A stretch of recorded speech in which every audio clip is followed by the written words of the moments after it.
minha mãe, minha rainha, eu sou teu e tu és minha. Minha mãe, minha rainha, eu sou teu e tu és minha mãe, minha rainha, és minha mãe, minha rainha. Louvado seja o nosso Senhor Jesus Cristo e a sua amadíssima Mãe. Para sempre sejam louvados. Irmãos e irmãs em Cristo Jesus, bom dia a todos e sejam muito bem-vindos a mais este encontro com a Mãe da Misericórdia. Iniciemos juntos em nome do Pai, do Filho e do Espírito Santo. Amém. Que o Espírito Santo desça sobre cada um de nós, sobre as nossas vidas, para que possamos sempre agir com discernimento e obediência aos ensinamentos de Jesus. Por isso, rezemos juntos. Vinde, Espírito Santo, vinde por meio da poderosa intercessão do coração imaculado de Maria, vossa amadíssima esposa. Amém.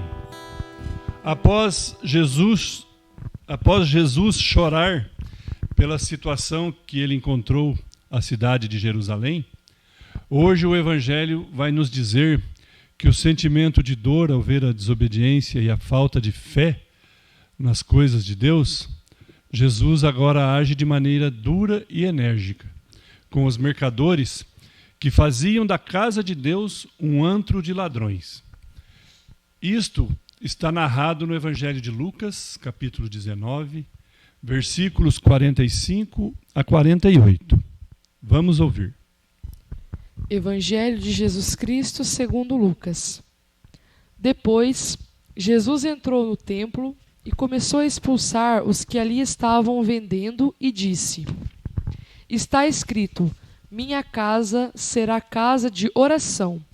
Vós, porém, fizestes dela um antro de ladrões. Todos os dias ele ficava ensinando no templo. Os sumos sacerdotes, os escribas e os notáveis do povo procuravam um modo de matá-lo, mas não sabiam o que fazer, pois o povo todo ficava fascinado ao ouvi-lo falar. Palavra da salvação. Glória a vós, Senhor. A exortação que Jesus faz usando uma dinâmica um tanto quanto agressiva aos nossos olhos, nos diz que, assim como nós exigimos respeito e zelo pela casa que habitamos no sentido material da coisa, devemos ter também o mesmo zelo pela casa de Deus. E, se preciso for, expulsar aqueles que banalizam e desfazem da fé e do amor a Deus. Jesus, vendo que o templo destinado ao estudo das Sagradas Escrituras, destinado às orações e súplicas do povo, onde se devia manter a ordem e o respeito, foi tomado por vendilhões que se aproveitavam da fé e os costumes dos cristãos daquela época, negociando de maneira injusta os animais e alimentos que seriam dados em sacrifício pelos fiéis, especialmente por ocasião da festa da Páscoa dos judeus. E vendo o comércio arbitrário e desonesto, Jesus expulsa a todos com um chicote feito de cordas.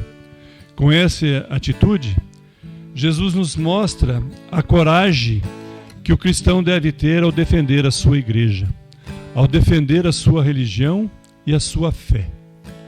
Muitas vezes, vemos notícias e propagandas que tentam, através das difamações, calúnias e interpretações convenientes, enfraquecer a nossa igreja.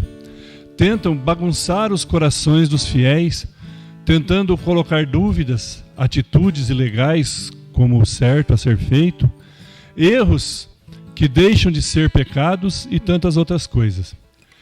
Para combater tudo isso, temos que ter a mesma coragem que Jesus teve. E, se preciso for, escorraçar aqueles que difundem o que é mal. Dentro da igreja não é local de fazer comércio, até porque o comércio é coisa criada pelo homem. Porque Deus criou a terra para ser dominada pelo homem.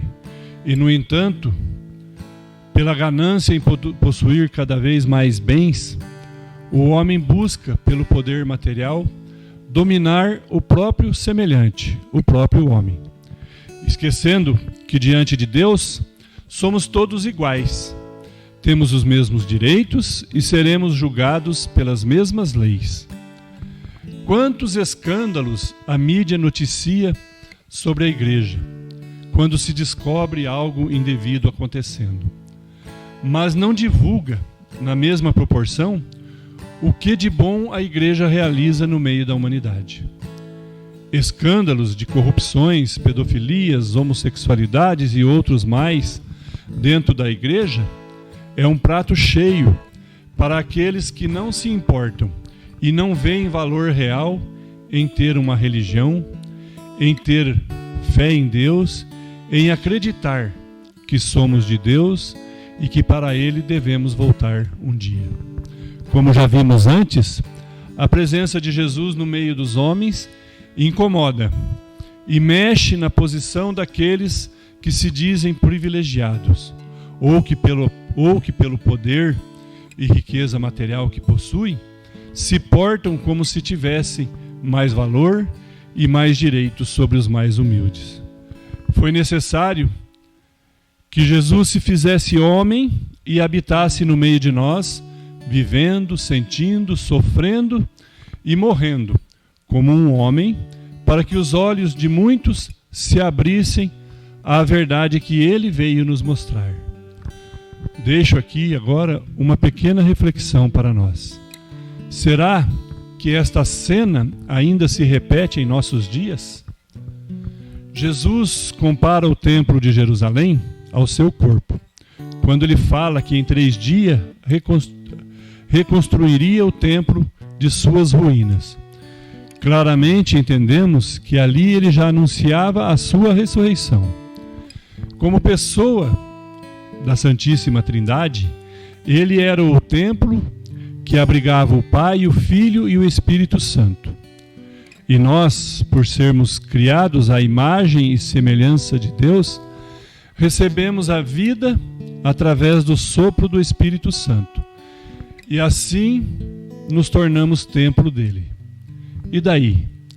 Como estamos zelando desse templo? Como estamos zelando desta casa? Estamos deixando ser profanado e transformado em um antro? Ou agimos de maneira enérgica como Jesus e expulsamos o que é mal? Maria foi o primeiro templo do Filho de Deus, que é o próprio Deus. Ela, aceitando o convite para ser a mãe de nosso Salvador, ser a mãe da misericórdia, ela zelou, defendeu e cuidou com todo o amor e carinho materno. E se dedicou inteiramente a realizar aquilo que foi designado por Deus em sua vida. Olhemos para o seu exemplo e roguemos que, por sua intercessão fiel e constante por nós, ela dirija a Deus os nossos pedidos, as nossas súplicas e as nossas necessidades, para que se realize também em nós a vontade de Deus. Que saibamos zelar da casa do Pai, tanto no sentido material, fazendo do templo um lugar de alívio para o nosso fardo, como também do templo espiritual, onde habita Jesus e a sua misericórdia. Irmãos e irmãs, rezemos juntos agora a oração que Santa Faustina compôs à Mãe da Misericórdia. Maria, minha Mãe e Senhora, entrego-vos a minha alma e o meu corpo, a minha vida e a minha morte, e tudo o que vier depois dela.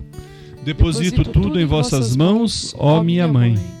Cobri a minha alma com o vosso manto virginal e concedei-me a graça da pureza do coração, da alma e do corpo. Defendei-me com o vosso poder de todos os inimigos, especialmente daqueles que escondem a própria maldade com a máscara da virtude. Ó lindo lírio, vós sois para mim o espelho, ó minha mãe. Amém. Terminamos aqui o nosso encontro com a Mãe da Misericórdia deste dia. Convido a vocês a refletirmos sobre a qualidade do tempo que nós temos conservado em nossa vida. E que Maria, nossa Mãe da Misericórdia, nos dirija, nos conduza pelos caminhos de Deus, para que assim possamos um dia estar com ela no banquete que Jesus nos preparou. Irmãos e irmãs, peço que continuem divulgando em suas redes sociais a nossa página no YouTube Devotos de Santa Luzia e que deixe a sua curtida, o seu joinha, o seu like, para que assim possamos estar nos fortalecendo cada vez mais neste projeto de evangelização. Obrigado a todos de coração. E que Deus derrame, por intercessão de Maria, nossa Mãe da Misericórdia, as suas bênçãos em nossa vida. Em nome do Pai, do Filho e do Espírito Santo. Amém. Amém.